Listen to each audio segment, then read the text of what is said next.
जय माता की। आज मैं आप लोगों को छठ महापर्व की बहुत ही सुंदर कहानी लेकर के आई हूँ। छठी मैया की बहुत ही अच्छी कहानी है। आप लोग इस कहानी को पूरी ज़रूर सुनिएगा। चैनल पर पहली बार आए हैं तो चैनल को सब्सक्राइब करके वीडियो को लाइक ज़रूर कर दीजिएगा। आइए कहानी शुरू करते हैं। एक गांव में सास बहू रहती थी। सास जो थी वो छठ महापर्व आने वाला था, 2 दिन बचे थे, तो सासू अम्मा जो थी तो ज़ोर शोर से तैयारियां करने में जुटी थी। कहा जाता है ये जो व्रत है, छठ महापर्व है, ये बहुत ही महत्वपूर्ण है। बेटे की लंबी आयु के लिए रहा जाता है।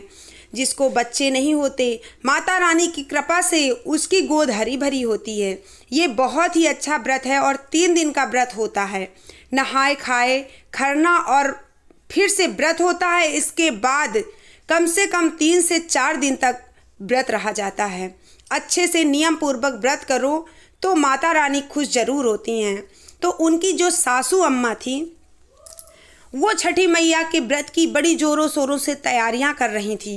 तो जो उनकी बहू थी वो नए ज़माने की थी। कहने लगी, अम्मा ये क्या नए ज़माने में आप आ करके, अभी दुनिया कहाँ से कहाँ पहुँच रही है और आप अभी भी उसी झूठे दिखावे में अभी भी खुश हो रही हैं। ये सब नहीं करना चाहिए, ये अंधविश्वास है। उसकी सास को कोई फर्क नहीं पड़ता है। वो चुपचाप मुस्कुराती है और अपनी तैयारियों में जुटी रहती है। फिर से बहू कहती है कि देखो आपको करना है तो व्रत करो, पर मैं कोई हाथ बटाने वाली नहीं हूँ। जो सोचो कि मैं तुम्हारे काम में हाथ बटाऊंगी तो मैं इन अंधविश्वासों में नहीं पड़ती हूँ।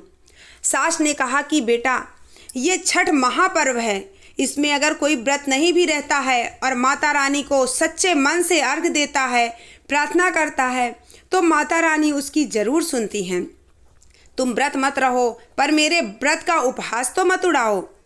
तब तक में बेटा आ जाता है अंदर से और कहता है, तुम अगर व्रत नहीं रह सकती हो तो कम से कम अपना मुंह मत खोलो उल्टा सीधा बोलने के लिए और चुपचाप तैयार होकर घाट पर चलने के लिए तैयार हो जाओ। बिना मन के ही वो रेडी हो रही थी, तैयार हो रही थी। तभी सासू अम्मा कहती हैं कि बेटा तुम नहीं जानती हो, मेरे शादी के कई सालों तक मुझे कोई बच्चे नहीं हो रहे थे। मैंने छठ महापर्व का व्रत किया, उनसे मन्नत की, तो ये जो मेरा बेटा है तुम्हारा पति, ये छठी मैया का दिया हुआ ही है। सो इस व्रत का मजाक मत उड़ाना और जल्दी से तैयार हो जाओ, चलते हैं। वहाँ जब जाते हैं घाट पर तो सासू माँ तो पूजा करने लगती हैं, लेकिन जो बहू थी वो मेले में चली जाती है और मेले में जलेबी की दुकान में जलेबियाँ खाने में बिजी रहती है। उसके पति को जब देखता है इधर उधर कि वो दिख नहीं रही है तो खोजने के लिए पहुँचता है। जब वहाँ पहुँचा देखता है कि वो जलेबी खा रही है। उसको कहने लगा, थोड़ी देर तो रुक जाती, अरे 10 मिनट कम से कम माता रानी को अर्घ दे देती, इसके बाद तू जलेबी समोसा खा लेती, लेकिन तेरी जीभ के आगे कुछ नहीं चलता। वो कहने लगी, मैं आ गई हूँ यहाँ तक, वही बहुत बड़ी बात है। अब मेरा मुंह मत खोल, जाओ आप लोग पूजा करो, मुझे नहीं पड़ी है, मैं नहीं जा रही पूजा पाठ करने। वो वहाँ से चुपचाप चला आता है और यहाँ पे अपनी माँ के साथ पूजा करने लगता है। लेकिन जब ही गंगा मैया में जा कर के वो अर्घ देने के लिए पानी में घुसता है कि लहर जोर की आती है और वो उसी में डूब जाता है। सब जोर जोर से चिल्लाने लगते हैं।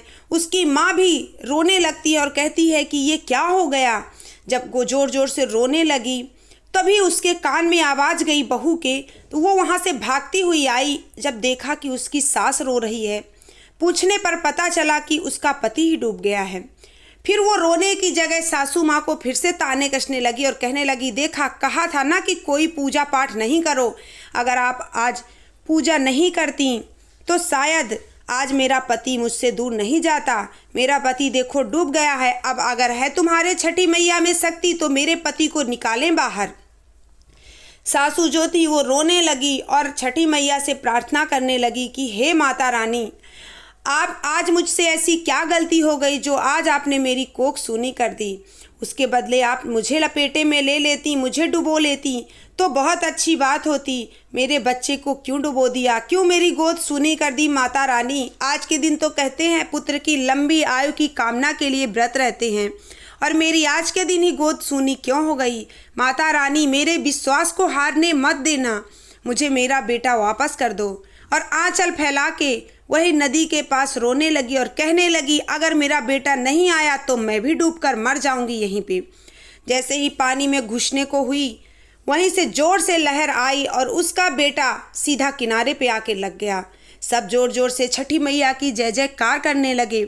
उसकी पत्नी भी छठी मैया के महापर्व की सच्ची जो व्रत की महत्व था उस चीज़ को समझ चुकी थी। उसकी भी आंखों से आंसू निकलने लगे माता के विश्वास का, और वो भी जोर जोर से छठी मैया की जय बुलाने लगी और कहने लगी, माँ जी अगले साल से मैं भी छठ महापर्व बड़े ही उत्सव से और बड़े ही मन से व्रत भी करूँगी और मनाऊंगी भी, और आपके साथ पूरा हाथ भी बटाऊंगी।